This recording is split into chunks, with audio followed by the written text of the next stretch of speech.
Mas, Meg, como que eu vou saber se eu tô transmitindo aquilo que eu quero falar? Se eu tô escrevendo, por que que eu sei que é essa história, eu não sei que é a outra? Eu tenho que contar minhas particularidades, por que que eu resolvi escrever essa história? Não, na verdade, você só precisa entender a sua linha de raciocínio, ela vai muito conectada àquilo que você deseja transmitir.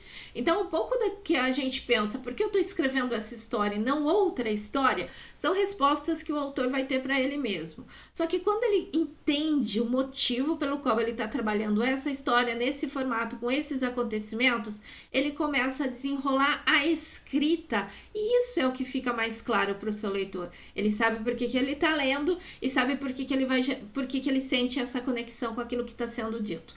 Você, como autor, precisa transmitir aquilo que você realmente quer falar. É aí que tá, man.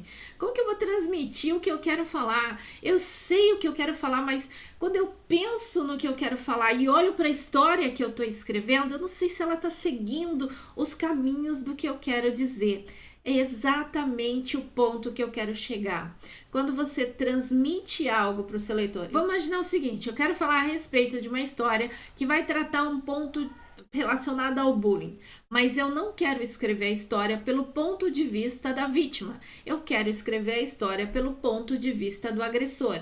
Será que eu conseguiria na narrativa confundir esse leitor? E claro, lá na frente evidenciar que essa questão do bullying é algo que não deveria estar acontecendo, enfim, levar isso, mas conduzir a narrativa por um lugar diferente. Normalmente a gente passa por histórias que estão relacionadas à questão do bullying olhando a vítima, mas você quer conduzir a narrativa por um olhar diferente. Então, quando isso fica claro para você, enquanto você está escrevendo, desenvolvendo essa história, você sempre vai estar com esse olhar de quem está fazendo o bullying, o que que ele aprontaria, por quê, quais seriam as suas motivações. Essas motivações vão estar relacionadas a algum tipo de dúvida, você consegue lançar uma dúvida para o seu leitor. Então, são narrativas diferentes para você trabalhar.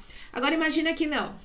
Você não passou por esse processo onde você está entendendo por que você está trabalhando essa história e não outra, mas você começou a escrever só intitulando lá uma unidade temática chamada bullying. Eu quero falar sobre bullying. Percebe que a gente consegue abrir várias ramificações pensando no tema? Então, quando é algo particular e você tem uma definição, uma orientação, uma direção para onde você quer seguir com a sua narrativa, fica muito mais fácil.